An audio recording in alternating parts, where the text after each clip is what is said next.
Nikesh Aries இயக்கத்தில் studio green தயாரிப்பில் உருவாகி இருக்கும் திரைப்படம் ரெபெல். இதில் ஜி.வி. பிரகாஷ் குமார், மமிதா பைஜு மற்றும் பலர் நடித்துள்ளனர். ரெபெல் படத்தினுடைய ஆடியோ லான்ச் சமீபத்துல நடந்திருக்கு.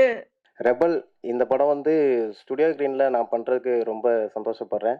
ஏன்னா நான் இந்த கதை சொல்ல போகும்போது எனக்கு ஜஸ்ட் ஒரு 24 வயசு தான் ஆயிருந்தது. அப்போவுமே ஞானவேல் சார் வந்து என் மேலே நம்பிக்கை வச்சார்.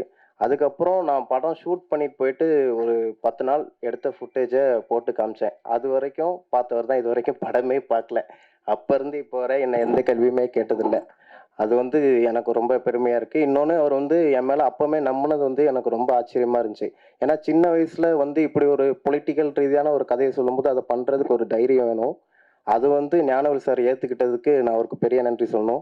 அதே மாதிரி தான் ஸ்டுடியோ கிரீனில் இருக்கிற நேகா மேடம், அவங்க தான் இந்த படம் வந்து ஃப்ளோருக்கு போகிறதுக்கு எனக்கு ரொம்ப சப்போர்ட் பண்ணாங்க. அவங்க வந்து படம் முடிகிற வரைக்கும் ரொம்ப சப்போர்ட்டிவாக இருந்தாங்க. அவங்களுக்கு ரொம்ப நன்றி. அதுக்கப்புறம் தனஞ்சயன் சார், ஒரு விஷயமும் அவர்கிட்ட கேட்டு தான் அந்த படத்தவே பண்ணி முடிச்சிருக்கோம். போஸ்ட் ப்ரொடக்ஷன்லேருந்து எல்லாத்துலேயுமே ரொம்ப சப்போர்ட்டாக இருந்து இப்போ வர கூட்டிகிட்டு போயிட்டுருக்காரு. அதுக்கு ரொம்ப நன்றி சார். அப்புறம் ஏஜி ராஜா சார் அப்படின்னு சொல்லிட்டு ஒரு லைன் ப்ரொடியூசர் இருக்கார் ஸ்டுடியோ கிரீனில்.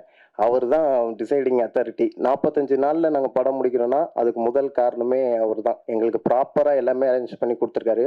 ஸ்டுடியோ கிரீனில் இருக்கிற எல்லாருமே ஒரு ஃபேமிலி மாதிரி தான். இன்னொன்று என்னென்னா, அங்கே படம் பண்ணுறதுல சின்ன வயசு டேரக்டர் நான் தான்.